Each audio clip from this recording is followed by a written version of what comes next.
So breaking this morning, Omaha's League One volleyball team announces a new ownership group. It's headlined by four-time Olympic medalist and LOVB Omaha founding athlete Jordan Larson and includes J.E. Dunn Construction Group's investment subsidiary.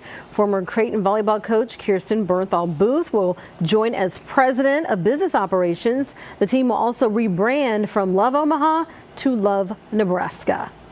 More breaking news we're following. A person is in the hospital after this overnight crash that happened around 12:30 near the I-480 exit to Martha Street.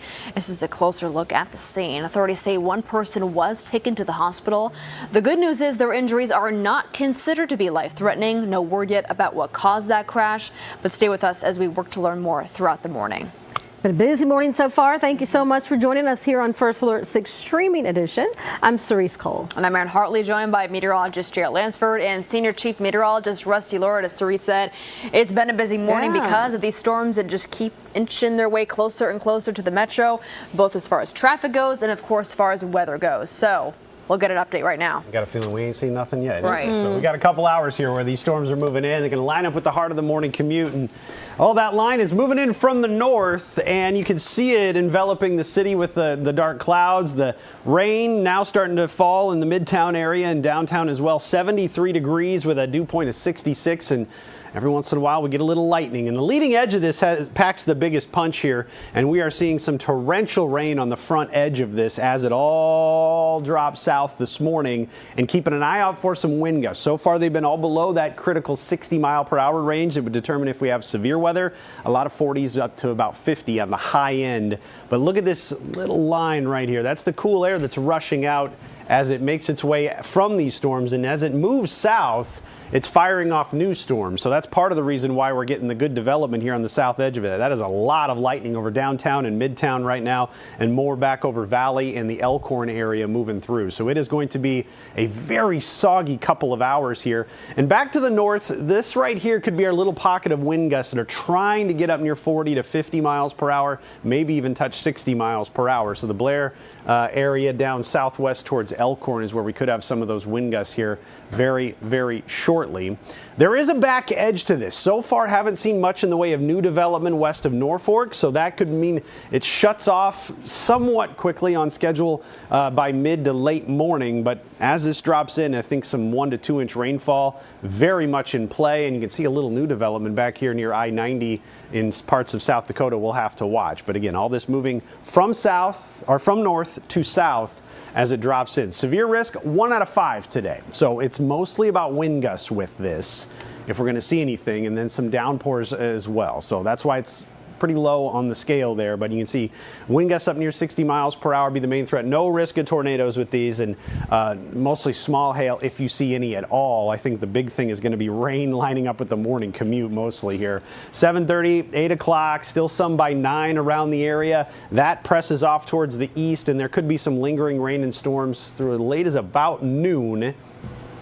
And then during the afternoon, we clear out and get a chance to warm up a little bit. Again, how long the morning rain sticks around will greatly determine how the rest of our day goes. I do expect afternoon sunshine, and it's all a matter of how quickly it can warm us up. I think about 85 for the afternoon high, looking good right now. Some new cloud development this evening. This could lead to a few spotty storms overnight tonight, heading into the early morning hours tomorrow. Again, any of these puffy clouds here, I think, could be a couple of spotty thunder showers that pop up by early Thursday. Most of those would be on the Iowa side and moving out. So your storm chances tomorrow pretty minimal compared to this morning, but it is something we'll have to watch for over the course of the next 24 hours or so. And you'll see odds are that the heaviest rain is probably going to be near and east of the metro with this batch. And this is an update here we just got, but you can see ½ inch to maybe some 1 inch totals out of this as it marches on through here. But I think there's going to be some isolated heavier pockets, is what usually happens with thunderstorms. All right. Once these storms pass, we're going to end up dealing with some heat. Yeah, like intense heat. Friday's still the day to watch for that. That really hasn't wavered too much. We go 87 tomorrow after any morning rain moves through. Then 96 still looks to be the day on Friday with a south wind trying to drag in some warmth. So that is what we'll have to pay attention to, because the heat index could go up to near 105 with that day. and then still trying to threaten 100 on Saturday afternoon before backing off a little bit. But those are the 2 days where the heat's trying to hang on models with 90s there. And some storms get in the way on Sunday. Kind of a busy pattern here for early August. Typically, we do see a good amount of rain in August around here, and that's starting things off that way for this month with only a couple of really hot days in there. But again, all the focus now is for the next 2 hours, and I imagine with all the cars hitting the road, it's going to get really busy here soon. That was a good transition because, of course, that's what people want to know next is how could it affect their commute? Yeah, we've got one crash already with the rain starting up, and we certainly could be looking at more of those as we bring more and more of that rain in. So let's get you caught up on what's going on with this crash. This is as you're on northbound 680 right near Pacific. This is the exit right there at the edge of the screen. So this is right before you get to that, where you have the right lane blocked as a result of that crash. So you need to stay left. Make sure you're using some caution as you drive through that area. This is where we're at on the map. You can see some of the delays that are starting to show up in that immediate vicinity. So there's our first one, likely not the last, as we go through the rest of the morning. I'll zoom you out a little bit here and give you a kind of a wider sense of what's going on. You can kind of see with the radar overlaid here, a lot of I-80 is slowing down as people navigate the rain starting to fall and fall at a pretty good clip alongside that. So you're going to have downpours. You're going to look at some slick conditions that will be possible. You can see on either side of the construction zone, you've got the complication factor there with the rain falling and that. So there it is, continuing to push its way in. Elkhorn, you're going to see the rain pick up here within the next couple of minutes, and it will continue to fill in and sweep off to the south and result in slow roads. You can see I-29 off to the north of the metro pretty slow, with some of that more intense rain being in place there as well. And I believe, yes, I have the visibility map here. So that's another component to this. As you're seeing that rain really pick up, you see the visibility drop off. So it's another reason why it's important when you have rain falling to have those headlights on. And that'll help you see better. It'll also see other drivers see you better as you're heading out and about. So watch for that. Wind may pick up, and that could drive that rain a little bit as that is starting to push in. So some factors we'll be watching. Of course, if we get any more crashes, we'll keep you posted. I know you're on it, Jarrett. Yeah, thank you. The man arrested after a weekend shooting in North Omaha made his first appearance in court. 31-year-old Maurice Brown was among the 7 people hurt in that shooting. This happened over the weekend near 30th and Pinckney. Brown was charged with 3 counts, including attempted assault. He's held on a $500,000 bond. Brown will be back in court for a preliminary hearing in September. All right, here at the safety desk with our Maria Cade, and experts are warning us to protect ourselves from tick bites. Yeah, it's really, really important because the number of people who need emergency care because they got bit by a tick, that's actually reached its highest levels in 8 years. Wow. And data from the CDC is also showing a link with that, a rise in reports of people having Lyme disease. So experts say warmer temperatures because of climate change, those are really contributing to this issue. Ticks are also popping up in more areas, including places where a lot of people might not be familiar with their risk. There might have not been as many ticks there before. So to protect yourself, the CDC says you always want to check your clothes, your body, even your pets when you head back inside from outdoors. The CDC also says that you can apply pesticides outdoors, and that could be a way to control the ticks around your home. Sure. All right, some good information as always. Maria, thank you. We'll be back.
All right, welcome back on this Wednesday morning. Time now 7:13 over here at the Weather Center. A lot to talk about this morning, of course, with that rain approaching the metro now.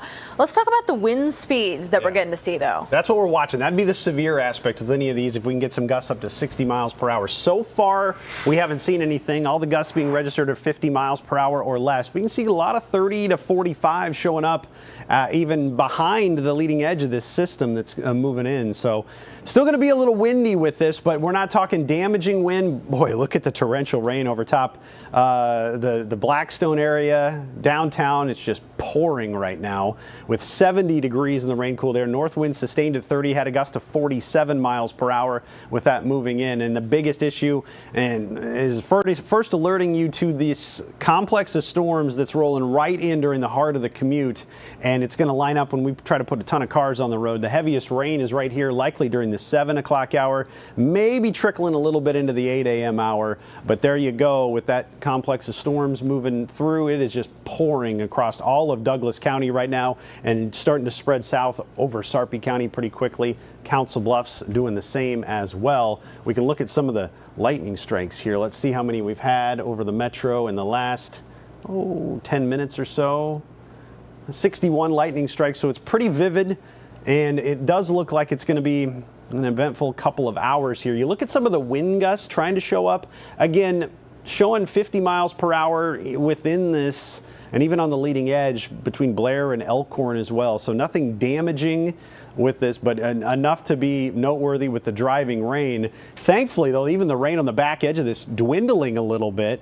And so hopefully it's shorter lived than what we have in the forecast. I still think there's going to be rain chances through about noon, but the worst of it, unfortunately, lining right up right now with the heart of the commute. 1 out of 5 on the severe weather risk area for this. It's mostly about the wind gusts that we talked about. And you can see here, that's the aspect. No tornado or hail threat really to concern ourselves with. So we're going to be seeing this move through. And then by 9 o'clock, the worst of it likely southeast. Could have a little shower activity lingering as late as noon. And then into the afternoon, we heat it up a little bit and climb into the mid-80s for the afternoon high. So a little hot, a little humid by the afternoon. That's going to be the case tomorrow afternoon and the next one as well as we heat it up a little bit more, and could have a few more thunderstorms maybe overnight. From these clouds that bubble up here, there could be a couple of thunder showers from those overnight tonight, and you got small chances lingering into the morning hours tomorrow to watch for as well. Otherwise, 10-day forecast shows that hot stretch we got there for Friday up to 96, could still feel like up near 105 that day. Still pretty warm on Saturday, then some late storms into Sunday. And these have been morning storms, so we'll have to see how anything Thursday morning moves through, and then whatever moves through Sunday morning will greatly determine just how hot we can get each of those afternoons. Ooh, some people looking forward to that heat, Russ. Okay, so after that, is there an August surprise we need to know about that's coming up? Nothing too bad right now. I think our high temperatures are going to end up being close to 90 degrees several of the days. But you look at some longer range models and it shows we're not entirely done with heat waves just yet. I do believe there's potential there heading towards the middle of the month. This is the 13th through the 19th to get a pretty big dome of some heat trying to build over top the middle of the country. So that's what we'll have to watch, and could have another longer stretch of some mid, maybe upper 90s with that. So we'll see what that can turn into a little longer range. In the short term, though, it's all about the rain and the storms out there right now. Okay, let's get an update once again about how the roads are looking right now. Well, when you look at this quad box here in just a second, you're going to see how heavy this rain is and Looks insane. how low the visibility is. Yeah. So let's go ahead and take a look here. Now on the top left is our crash that I'll update you on in just a second. But yeah, you've got the rain really coming down. Downtown, that visibility is really low. This is what I was talking about. When you start putting that heavy of rain and get some wind gusts alongside it, you can look at the visibility really starting to get impacted. Now keep in mind, this is up on the top of First National Tower there, so maybe a little bit of a contributing factor, but even down at ground level, 144th West Dodge, that's not fun to drive in. So you're going to be looking at this being your situation here over the next hour to 2 hours as we bring some of these storms through the area. And we are getting crashes as a result of this. At least one crash. This is on I-680 northbound, right at Pacific. You've got the right lane still blocked off. You've got quite the delays that are in place as a result of that, of course, as people try to navigate their way through that area. So stay left, be expecting it to be slower, could be some delays, and it's just a good idea this morning in general to leave a little extra time. You can see how many of our roads are really flaring up with the delays now as that rain fills in. The JFK is grinding almost to a halt, approaching I-80. I-80 itself very slow, 480, pretty much you name your main route in the metro, you're going to be looking at delays as we head through the morning. So again, extra time going to be your friend. Take it slower. Keep in mind those curves, ramps could be slick as well as you try to navigate things as you're heading out the door. We'll keep you posted on anything else that does pop up, but just a good idea in general to expect it to be a not very fun commute. No, won't be at all. All right, Jared, thank you. Update now to a story that we have been following. The Nebraska region accused of driving under the influence no longer is working with the Douglas County Attorney's Office. Elizabeth O'Connor had been a deputy attorney. O'Connor was previously or reportedly involved in a crash back in May near 63rd and Blondo. Now, according to those court documents that we have, O'Connor was driving with a blood alcohol level more than 4 times the legal limit. An update to our renovation project at Epley Airfield. The glass canopy project is now done. It's placed over what will become a new entryway. The project is separate from the bigger renovations happening throughout the airport. Those are about 40% complete. We caught up with visitors who say they can't wait to see the new digs. More options for restaurants and shops to stop in and spend our money in. To come to some place that's really nice and well put together always helps with the travels. It does make a difference. Officials say they do expect everything to be complete by late 2028. Still ahead, a tasty trip down memory lane back to our childhood. The new mashup that'll have you eating them here or there when First Alert 6 streaming comes back.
Just in time for back to school, Hormel and Dr. Seuss have teamed up to launch a limited edition green eggs and Spam classic twin pack. Yum! It comes in a collectible can and is only available at Walmart for a limited time. It starts next Tuesday. Oh. The collab celebrates the 65th anniversary of Dr. Seuss' beloved book, Green Eggs and Ham.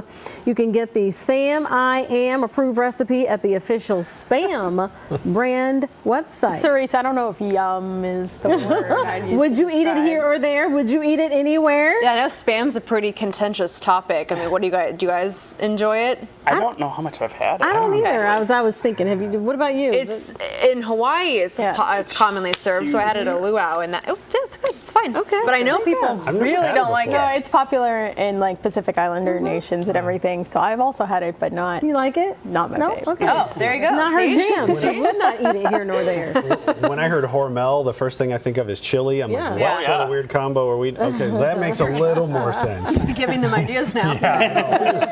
Okay. Oh, all right. Bon appetit, folks. Thank you so much for joining us. We're going to get ready for our update in the Today Show. You can watch it here on streaming or over the air. Here or there or anywhere. Anywhere. Have a great start to your Wednesday.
Live from WOWT, First Alert 6 starts now.